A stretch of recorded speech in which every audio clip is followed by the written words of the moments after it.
नमस्कार। ओम गुरुभ्यो नमः। आज Kumuddiwan foundation of classical music and dance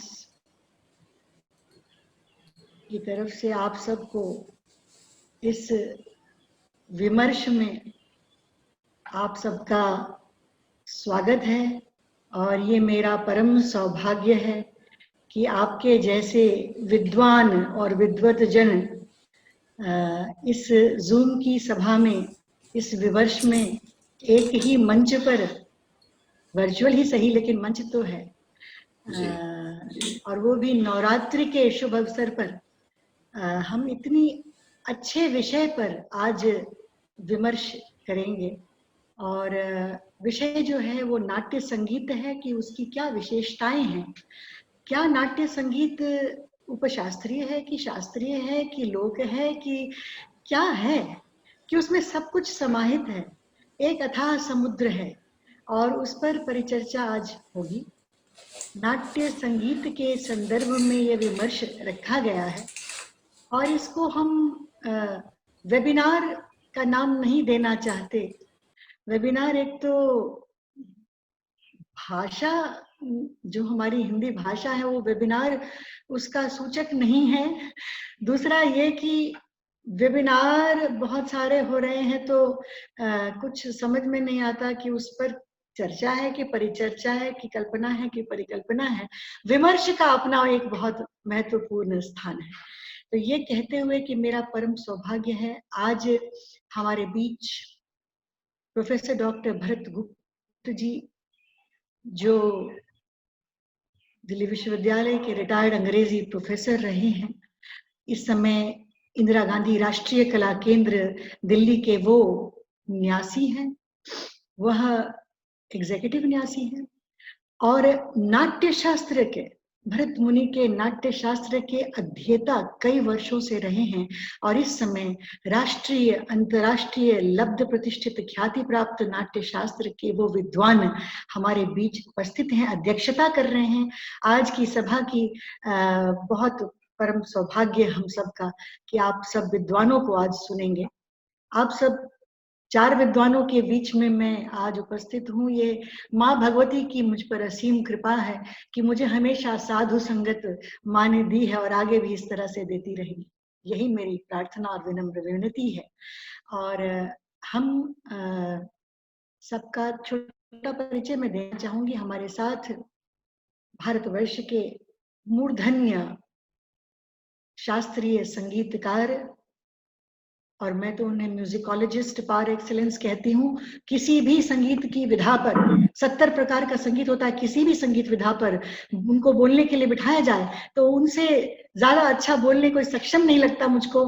और पंडित सत्यशील देशपांडे जी, देश के मूर्धन, और इनके पिताजी पंडित वामन राव देशपांडे जी, जिनकी मैं बड़ी मुरीद हूँ। उनकी 2 किताबें, घरानेदार गायकी और between the world of two tanpuras, ये दोनों मेरी बहुत ही पसंद की किताबें हैं और ज्ञान के भंडार हैं। और पंडित जी से हम शुरुआत आज की विमर्श की करेंगे। हमारे बीच और उपस्थित हैं श्री शौनक अभिषेकी जी, जो अपने पिता के बहुत ही अच्छे सुपुत्र हैं और उनके पिता आचार्य पंडित विद्वान जितेंद्र अभिषेकी जी के बारे में कुछ भी कहने की आवश्यकता नहीं है। ख्याल की गायकी, नाट्य संगीत की गायकी, ठुमरी की गायकी, अभंग की गायकी, कौन सी गायकी जिस पर उन्हें महारत हासिल नहीं थी, और बहुत प्रेम से शौनक ने उसे ग्रहण किया है और बहुत ह्यूमिलिटी से उसको प्रेजेंट करते हैं। तो शौनक आज की सभा में अपने पिताजी की खास उनके परिप्रेक्ष्य में नाट्य संगीत प्रस्तुत करेंगे। हमारे बीच में बहुत ही युवा पीढ़ी के एक और बहुत ही प्रतिभाशाली और बड़े बड़े गुरुओं के शिष्य,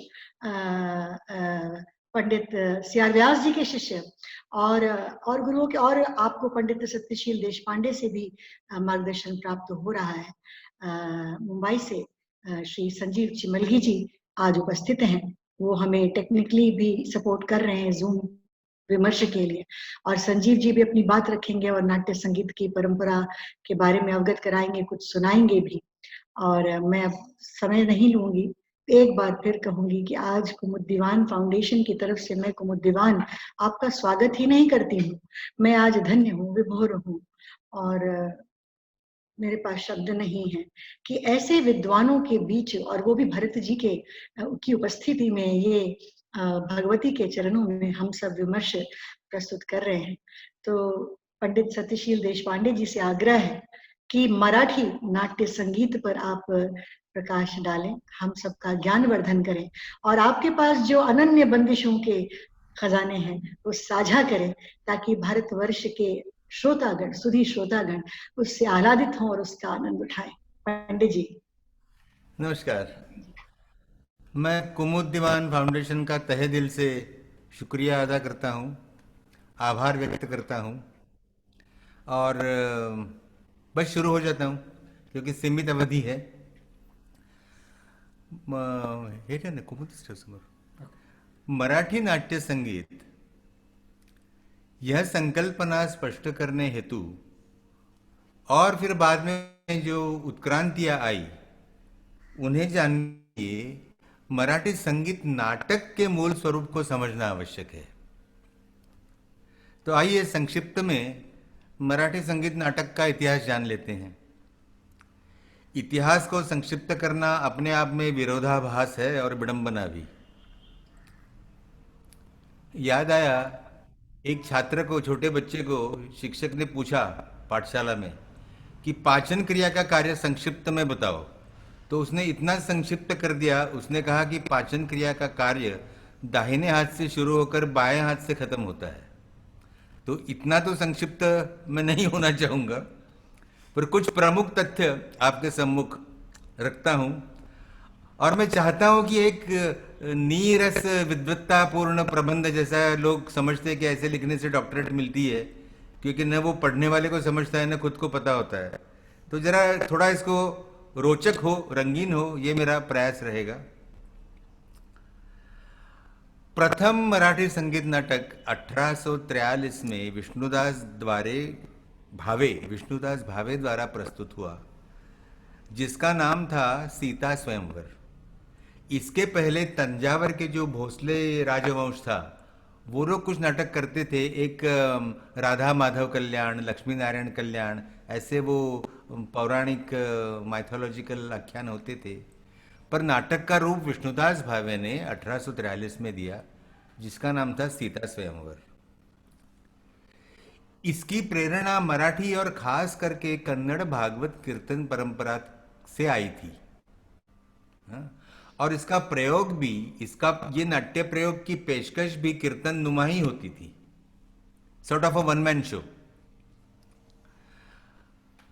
इसमें शुरुआत में मंगलाचरण और उसके बाद सूचक पद पेश किया जाता था और बाद में गद्य संवाद और संगीतबद्ध पद्य के जरिए घटनाक्रम अधोरेखित कर आगे बढ़ाया, कथा वस्तु आगे बढ़ाई जाती थी।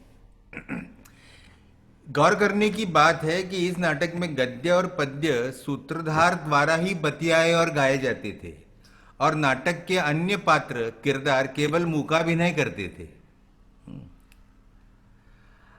अब सीता स्वयंवर जिस अंदाज से पेश किया गया था, हाँ, उसकी तुलना में, मतलब सीता स्वयंवर के पश्चात उर्दू पारसी रंगभूमि द्वारा उर्दू मिश्रित हिंदी भाषा के गद्य और पद्यों से पेश किए जाने वाले नाटक अधिक प्राकृतिक साबित हुए। इसका कारण यह है कि इसमें हर किरदार पात्र अपने अपने गद्य और पद्य प्रस्तुत कर कथा वस्तु को आगे बढ़ाते थे। सूत्रधार की अब छुट्टी हो गई थी शुरुआत के बाद में। इस उर्दू पारसी थिएटर से मराठी संगीत नाटक प्रभावित हुआ। इसलिए कहा जाता है कि मराठी संगीत नाटक की मां मराठी थी, लेकिन इसका पालन पोषण करने वाली मौसी थी उर्दू पारसी रंगभूमि। तो इस रंगभूमि से प्रेरित होकर 31 अक्टूबर 1880, अभी बस 15 दिन ही बाकी है, अन्ना साहब किर्लोस्कर द्वारा रचित संगीत शाकुंतल नामक प्रथम व्यावसायिक नाटक का प्रयोग सिद्ध हुआ। There were tickets for sale. अर्थात संगीत शाकुंतल कालिदास के अभिज्ञान शाकुंतलम का स्वैर और मुक्त अनुवाद था। इसके शुरू में भरतकालीन नाट्यशास्त्र में पाए जाने वाले ध्रुवा गीत की निशब्द, मतलब जिसका मतलब महाराष्ट्र में है कि वाद्य संगीत, निशब्द और मतलब तबले वाली खाली नहीं, निशब्द और सशब्द क्रियाओं का प्रतिरूप बनाकर मंगलाचरण प्रस्तुत किया जाता था। इसी मंगलाचरण को मराठी में नांदी कहा जाता है। और आज भी जो मराठी संगीत नाटक के छुटपुट प्रयोग होते हैं उनमें भी पहले नांदी गाई जाती है। इस नांदी में नटेश्वर शंकर को नाट्य देवता मानकर वंदन किया जाता था और आशीर्वाद लिया जाता था। यह नांदी प्रमुखता से सूत्रधार और साथ में नाटक के सभी पात्र मिलकर गाते थे। कन्नड़ भागवत परंपरा से आई हुई संगीत शाकुंतल की नांदी की यह तर्ज देखिए कितनी पेचीदा और अभिजात है।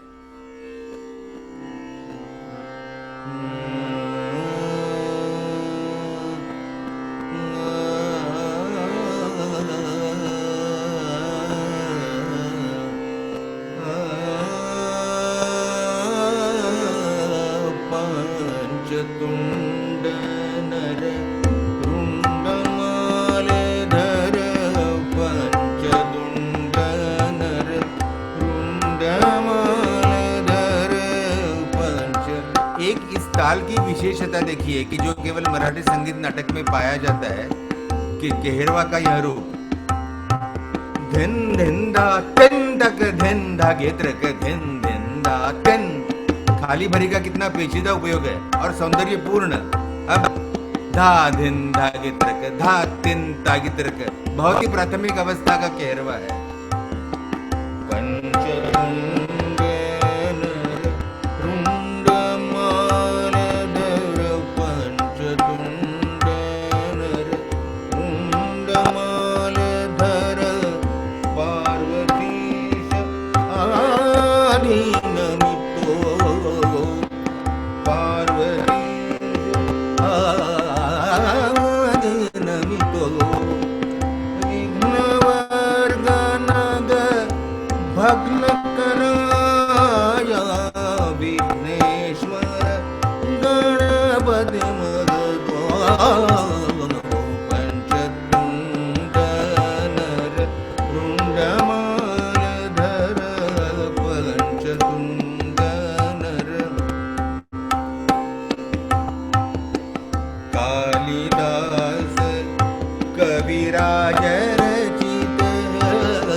काव्य की गरिमा देखिए।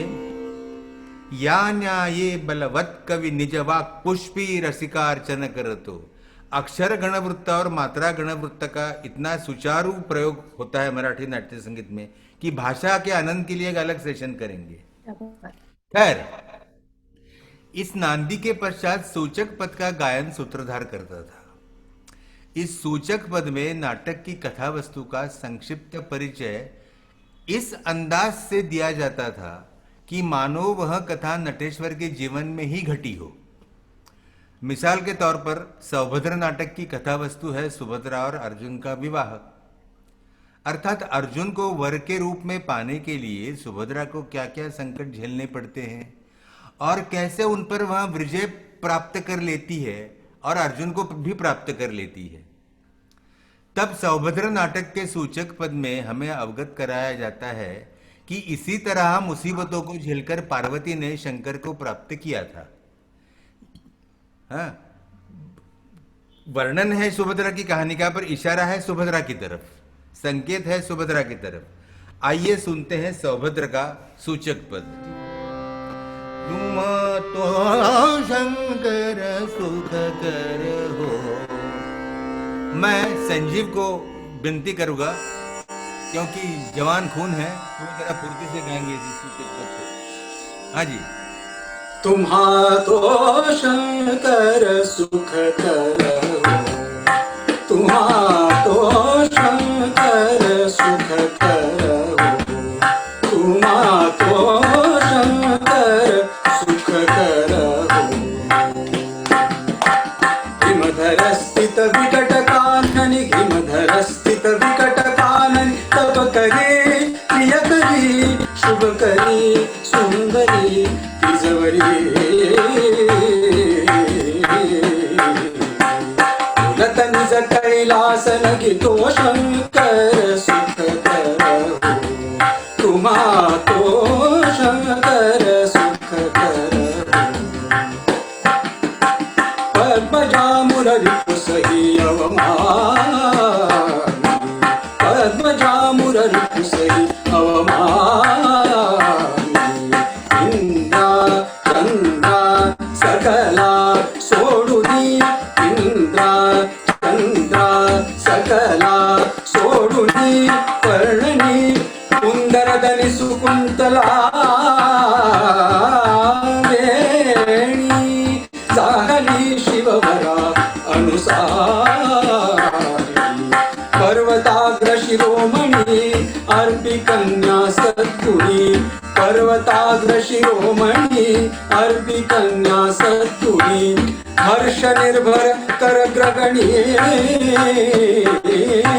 झाला मगा देवास तो शंकर सुख कर हो, तुम्हा तो शंकर सुख कर हो, तुम्हा तो शंकर सुख कर हो। वाह संजय।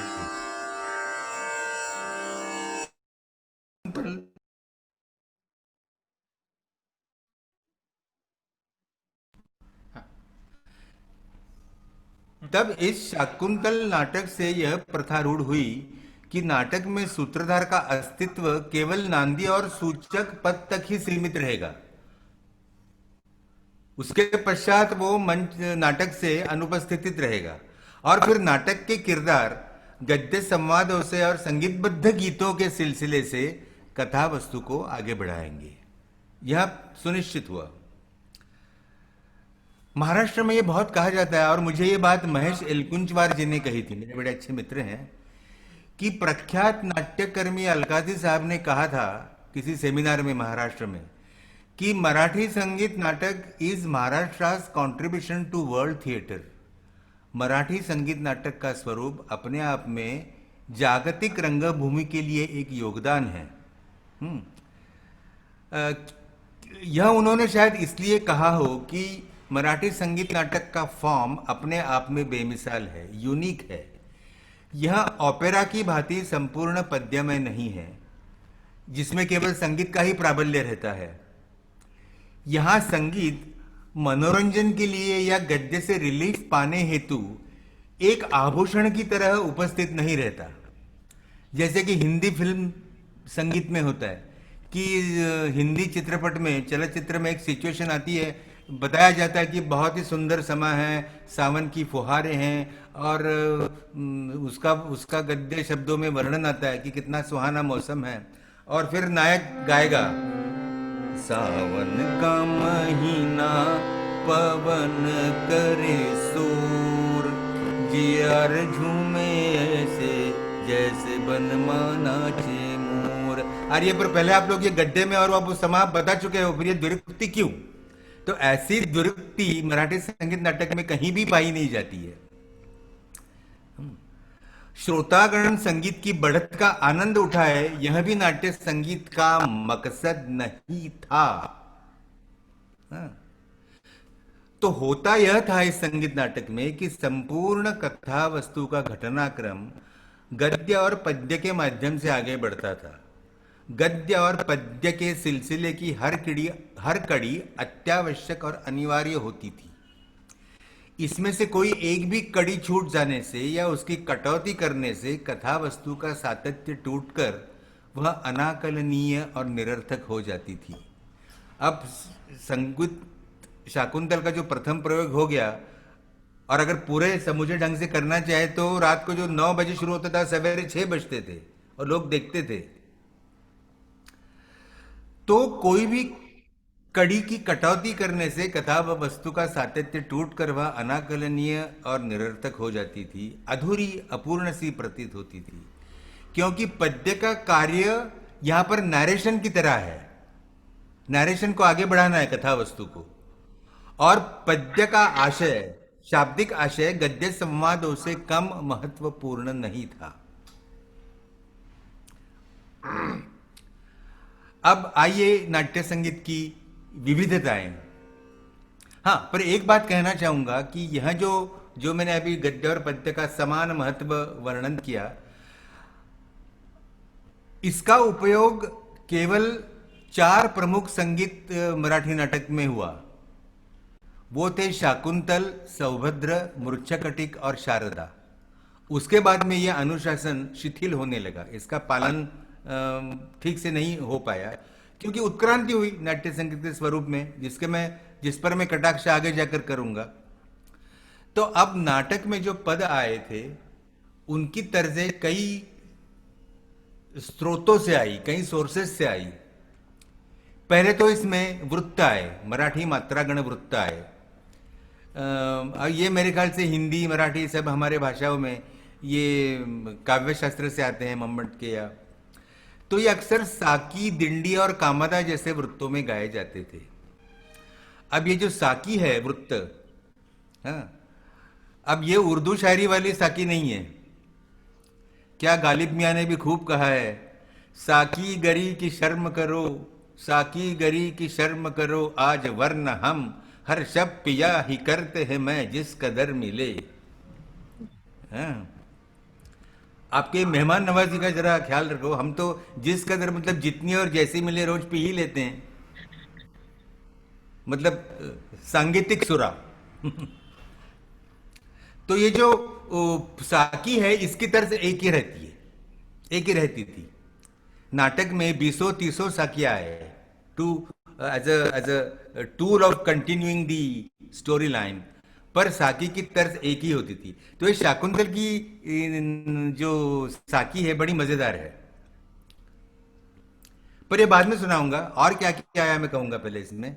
तो साकी, दिंडी और कामादा जैसे वृत्तों, संगीतबद्ध वृत्त आए, मतलब उनको संगीतबद्ध किया गया। उसके बाद स्त्रियों द्वारा गाए जाने वाले सीधे साधे घरेलू गीतों की तर्जें इसमें भी आई, लोरिया आई, त्योहारों में गाए जाने वाले गीत आए। फिर मराठी हरिदास कीर्तन में पाए जाने वाली सुबोध, रागदारी एवं बनारसी ठुमरी का भी इस्तेमाल किया गया। कर्नाटकी कीर्तन परंपरा की तर्जें भी इसमें आई, क्योंकि तभी भाषावार प्रांत रचना नहीं हुई थी और एकात्मता अधिक थी। अब देखिए ये नांदी और जो संजीव ने गाया बहुत बढ़िया सूचक पद, ये दोनों तर्जें कर्नाटकी है।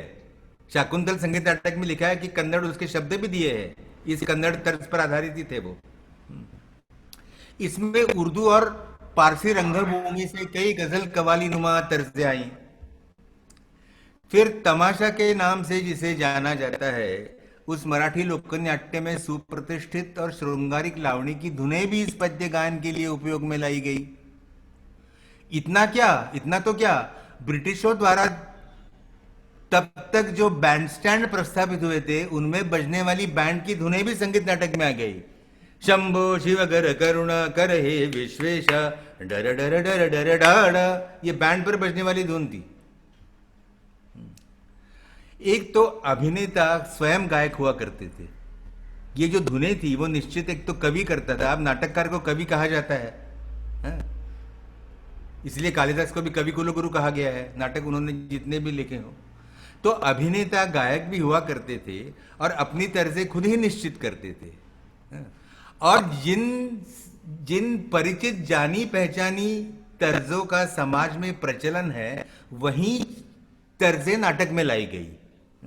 तो कोई there was no shocking element कि अरे क्या खोकर में या पटमंजरी में भी नाट्य गिराया, तो ऐसा कुछ नहीं था। स्पष्ट करना होगा कि मराठी संगीत नाटक में जो नाट्य संगीत है, जो सुप्रतिष्ठित नाट्य संगीत है, वह एक सर्वसमावेशक कल्पना है। कुमु जी आपने शुरू में ये 2 वाक्य इस दिशा में बहुत ही अच्छे कहे, मार्मिक थे वो वहां पर। मराठी नाट्य संगीत रविंद्र संगीत या नजरुल गीति की भांति कोई जॉनर नहीं है, ना ही कोई विशिष्ट शैली। इसीलिए इस संगीत को नाट्य संगीत कहने से नाटक में पाया जाने वाला संगीत कहना बेहतर होगा, हाँ? इस बात को वसंतराव जी देशपांडे अपने मजाकिया ढंग से समझाते थे। वे कहते थे, पुराने जमाने में मुसाफिर लोहे की ट्रंक में अपनी आवश्यक चीजों को डालकर उसे साथ लिए सफर को निकलते थे। अब हर आदमी की आवश्यक वस्तुएं अलग, सफर के उद्देश्य भी अलग। हजाम के ट्रंक में हजामत का सामान, आयुर्वेदाचार्य के ट्रंक में औषधियां मिलेंगी, शराबी के ट्रंक में शराबी का सामान, और नमाजी के उसमें उसका खिरका गले में बांधेगा, वो सब मिलेगा, हाँ? तब इसमें समानता क्या है? तो हम ये नहीं कहते कि ट्रंक वस्तु, ट्रंक्य वस्तु, जैसे नाट्य संगीत, ऐसे ट्रंक्य वस्तु कोई कैटेगरी हो नहीं सकती, सर्वसमावेशक है। तो ऐसे विविध वस्तुओं को ट्रंक्य वस्तु कहना उतना ही हास्यास्पद है जितना नाटक के गठरी में पाए जाने वाले विभिन्न गीत प्रकारों को, उनकी तर्जों को नाट्य संगीत कहना। नाटक के गीत किस अंदाज से पेश किए जाते थे, उसका एक नमूना पेश करता हूं। हिंदी भाषियों के लिए वो आवश्यक है। नाटक की सिचुएशन है कि सुभद्रा की शादी अर्जुन से निश्चित है और अर्जुन अपने अज्ञातवास में जाता है और उसके पीछे छल कपट से सुभद्रा की शादी दुर्योधन से निश्चित करने की बात सामने आती है। अब मंच पर अर्जुन है और नारद मुनि आते हैं, अपनी वीणा बजाते हैं, और वो बड़े नारद जी के ये अन्य अवगुणों का वर्णन में नहीं करता, उनका गुण ही ले, वो अपनी वीणा बजा के आते हैं और बात छेड़ते हैं। तो वो अर्जुन को उनको ये बात बतानी है, पर कितने नाटकीय ढंग से वो बताते हैं। वो कहते हैं, जा रहा हूं शादी को मैं द्वारकापुर, और देता है निज भगिनी, यानी खुद की भगिनी, पर किसको ये अंत तक नहीं कहेंगे, वो क्लाइमैक्स गाने के अंत में होगा। So it's a proper narrative, और आकर्षण रहता है, अरे किससे शादी हुई, किससे शादी हुई। जैसे अर्जुन की उत्कंठा बढ़ती है, पीड़ा बढ़ती है, ऐसे श्रोतागणों के साथ भी वही हाल होता है। लग्नाला जातो मी, लग्नाला जातो मी, द्वारकापुरा मी, द्वारकापुरा, देतो निज भगिनी राम, देतो निज भगिनी राम। किसको नहीं कहेंगे, उत्सव बहुथोर होत, वो शादी की शान का बयान करते जाएंगे। उत्सव बहुथोर होत, मिळतील भूपाल अमित, मिळतील भूपाल अमित, सुर नर मुनि सर्व येत, सुर नर मुनि सर्व येत, नट नर्तक सकल जमत, नट नर्तक सकल जमत, न मिळे अशी मौज पुन्हा,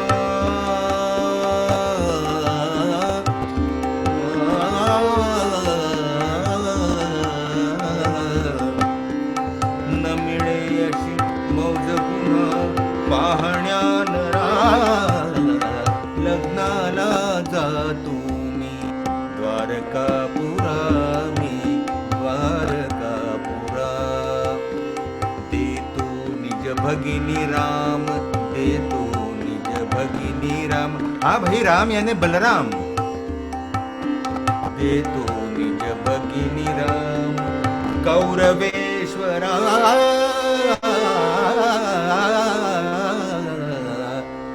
खलास। अब इसके बाद में फिर से वो लगनाला जातों में नहीं कहेगा। तो its function as a narrative is established. ये एक नमूना मैंने देना आवश्यक समझा। फिर आती है साकी। तो अब ये साकी जो है बड़ा मजेदार किस्सा है। दुष्यंत जब अपने रथ में बैठकर, उसका रथ जब कण्व मुनि के आश्रम की तरफ जाता है, तो उसका जो सारथी होता है वो उत्तर भारतीय है, क्योंकि महाराष्ट्र में तब ये बिलीव था कि राजे रजवाड़े, तांगा चलाने वाले, ये घोड़ों का काम करने वाले स्पेशलिस्ट सब उत्तर भारत से आते थे, क्योंकि महाराष्ट्र की स्पेशलिटी केवल गधों का काम करने वाली थी। गधों को घास खिलाना। वो गधों के बारे में कहते हैं कि उनके गले की रस्सी केवल खूंटे को ऐसे यूं ही घुमाई और उसको कसी भी नहीं, तो भी उनको लगता है कि वो बंधे हुए हैं और वहीं खड़े हो जाते हैं। तो ये गधों का काम मराठी लोग जानते थे, पर स्पेशलिस्ट वो घोड़ों का काम करने वाला उत्तर भारतीय से आता था। तो उसके मुंह में कवि ने ये नांदी लिखी है। तो वो कहता है, और ये तर्ज इसकी समान है साकी की। एक्चुअली वो दुष्यंत निकला होता है शिकार के लिए, पर पहुंचता है कण्व मुनि के आश्रम में। तो उस सिचुएशन का वर्णन है। 100 साल पहले मराठीनुमा हिंदी। दौड़ते हैं मृग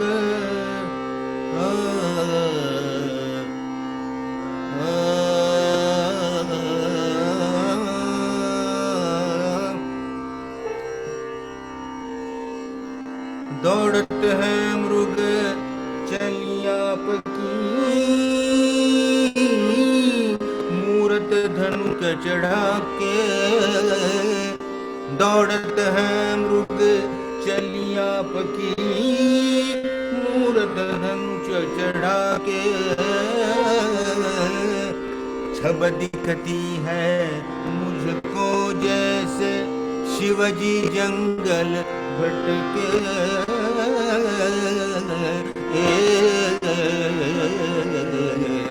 तारीफ करने को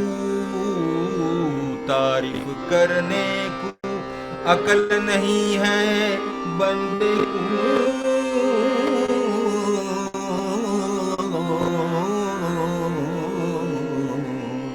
तो ये साकी। दूसरी साकी भी है। चोरानी निज धेनु चोरिल्या, धावा धावा ऐसे। तर्ज वही है। देखिए, जितनी भी साकी आई उसकी तर्ज सुनिश्चित और यही है। उसके बाद में जो वृत्त आया मराठी संगीत नाटक में, वो है दिंडी। दिंडी का मीटर है डा डा डा डा डा डा डा डा डा डा। ये बड़े आसानी से दादरे में बैठता है। दिंडी के तर्जों में विविधता रहती थी। एक दिंडी की तर्ज दूसरे दिंडी से कभी नहीं मिलती थी। नाटक में भी 20, 30, 40 दिंडियां होती थी। अभी भी जब वो नाटक खेले जाते हैं तो अब तो एडिट हो जाता है।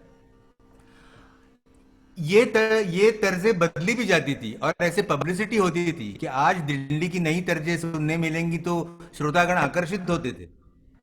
ये जो दिंडी है ये बचपन में बहुत गाता था मैं। इसे हमारे एक थोर one of the pillars of Marathi natya sangeet after बाल गंधर्व, छोटा गंधर्व, वो गाते थे। तानपुरा बड़ा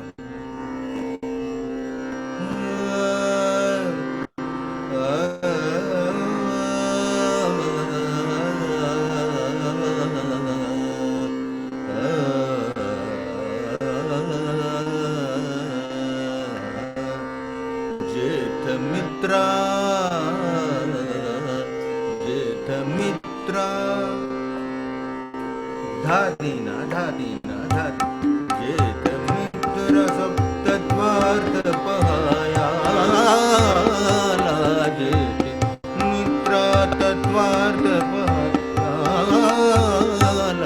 शक्ति नसते भूपाल लोचना शक्ति नसते भूपाल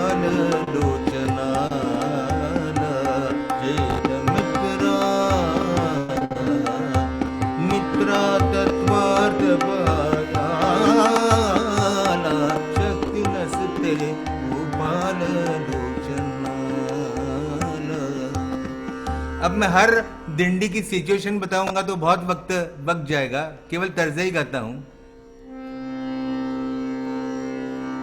अब ब्रिटिश रूल को संबोधन करते हुए यह है कि अन्य धर्म का जब भूपाल होगा, क्योंकि उस दिनों भूपाल था Edward seventh, king Edward seventh. तो जब अन्य धर्म का भूपाल, हमारे आर्यभू का भूपाल अन्य धर्मी होगा, तो हमारे धर्म के लिए वो कभी अनुकूल नहीं होगा। दिस दिंडी was banned in British rule.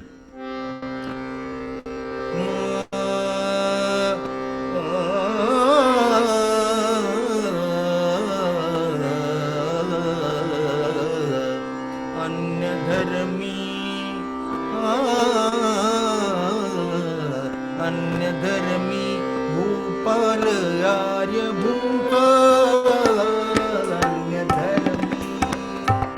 अन्य धर्मी भूपाल आर्यभू का, आर्य धर्म अनुकूलन सायाचा, धर्म गुरु ते निसत्व दंडधारी, वर्ण गुरु ते मनसोक्त कर्मचारी। सब साले वो क्या है, ब्यूरोक्रेट्स है, और धर्म गुरु है वो निस्सत्व हो गया है। खैर, अभी एक मजेदार ये दिंडी है, इसका ओरिजिन है, मध्यम कर रहे,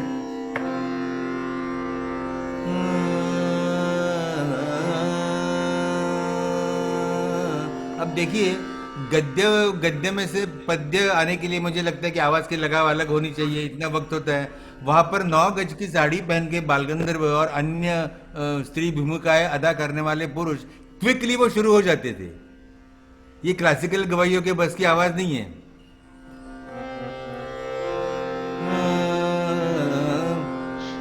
दिल दिल हाले दिल, दिल लेके मुझे, दिल लेके मुझे कह के गए, दिल लेके मुझे कह के गए, अब न सताओ, दिल लेके मुझे कह के गए, अब न सताओ,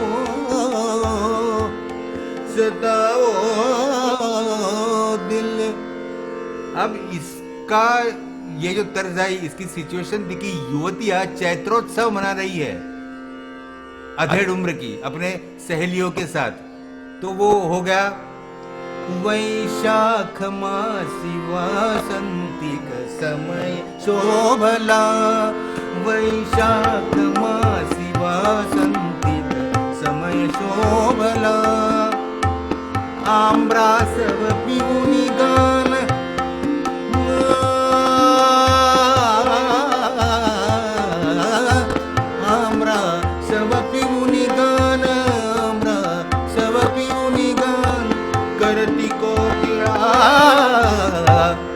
वैशाख मासी वासंती, जागरण शुरू करो यार, आम्रासव पिऊनी गान करती कोकिला, वैशाख मासी वासंती का समय शोभल। कितनी मीठी तर्ज है, आज भी मेरा गाने का मन करता है। बहुत सुंदर है, बहुत मराठी संगीत नाटक सर्वसमावेशी कैसा था, इसका एक मजेदार किस्सा वसंतराव देशपांडे बताते थे।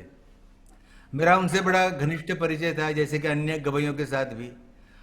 और मेरे पिताजी मुंबई मराठी संगीत नाटक करने वाला जो साहित्य संघ था उसके ऑडिटर थे, तो वो सब उनकी बैठकें रिहर्सल्स हमारे ही घर में होती थी। तो एक जो अर्जुन था वो बड़ा शौकीन था, कोठे पर जाके वहाँ के गजल ठुमरियों का आनंद लेने का शौकीन था वो। अच्छा, नाटक के प्रयोग तो हफ्ते में 2 बार होते थे। तो वो जिस शहर में गया वहाँ के का कोठा संगीत बड़ा लोकप्रिय था। तो वो कोठे पर गया और वहाँ जो उसने ठुमरी सुनी उससे वो घायल हो गया। वो ठुमरी थी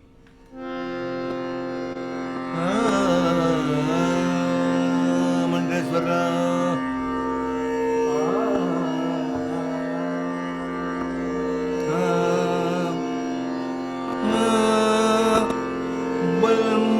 बलमा मोरे बलमा मोरे बल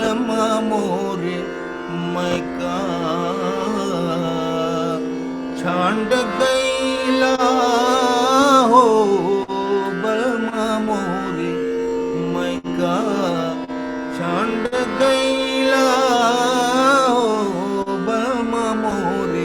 ये हो इसके दिल में कांटे की तरह चुभ गया, बैठ गया, और उसकी विरहावस्था में उससे बड़ा खुमार आया। अब रात को नाट्य प्रयोग में उसको जो दिंडी गाने थी वो बहुत ही घरेलू कुटुंब वत्सल, तो उसमें उसने वो हो लगा दिया। माझी मातुल कन्यका, माझी मातुल कन्यका रूपशीला हो माझी मातुल। और पूरे थिएटर ने खड़े उठ के तालियां बजाई, उनको भी आनंद आ गया। वो कन्या के प्रति जो ममत्व था वो अपनी जगह रह गया। वो हो ने पूरे थिएटर को जीत लिया। खेल दिंडिया 30 दिंडिया होगी तो उसकी 30 अलग तर्जें होगी। मैं आगे जाता हूं।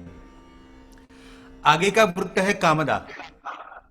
टा टा टा टा टा टर टा टा टा टा टा टा टा टा।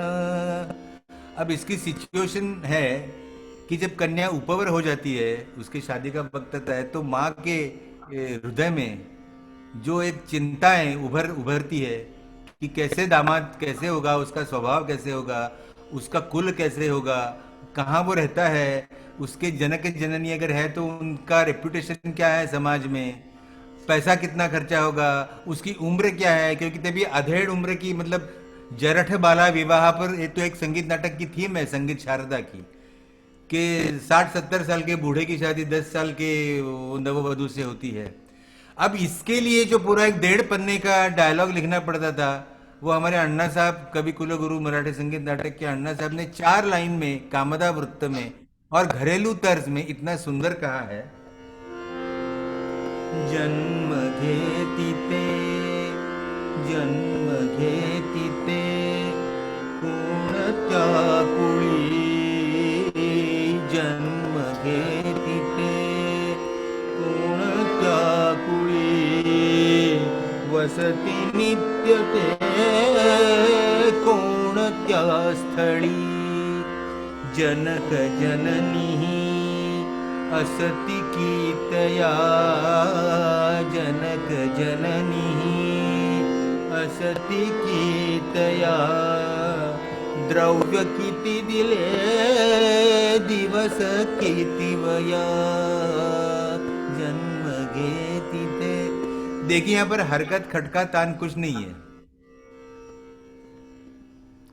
कुछ घरेलू स्त्री गीत दिया है।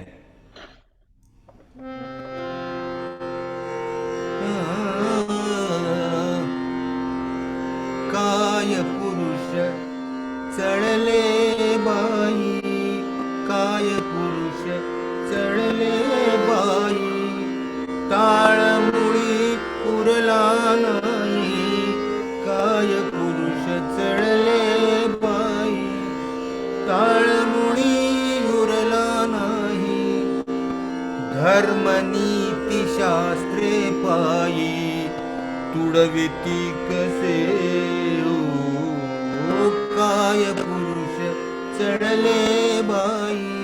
जरठ बाला विवाह पर है, कैसे इनकी मति भ्रष्ट हो गई है, धर्म नीति शास्त्र सब पैरों तले उसको। फिर चिक्कमकड़ी केड़ी रैया, चिक्कमकड़ी यानी छोटे बच्चे, छोटे बच्चों को जो कक्का पढ़ाया जाता है, अंकलिपि, श्री गणेश क ख ग घ ङ गम भन, 1 2 3 4 5 6 7, तो आओ बैठो तुमको मैं कक्का सिखाता हूँ। चिक्कमकड़ी केड़ी रैयाना, तो इसका अरसिका कितिहाशेला, अरसिका कितिहाशेला, या सुंदर तनुला कैसा विटला, सोडून देईन त्याला, सोडून देईन त्या। वो अरसी के जो वो कहते हैं, वो शेला इतना अरसकी है कि कृष्ण भगवान के गले में जिसकी स्थापना हुई है, और मैं अभागन यहाँ पर दूर हूँ विरावस्था में, और वो शेले को इतनी समझ बूझ नहीं है कि किस स्वर्गीय अवस्था में वो है।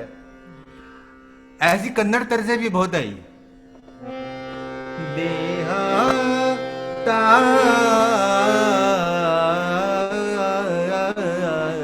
शरणागता देहाता।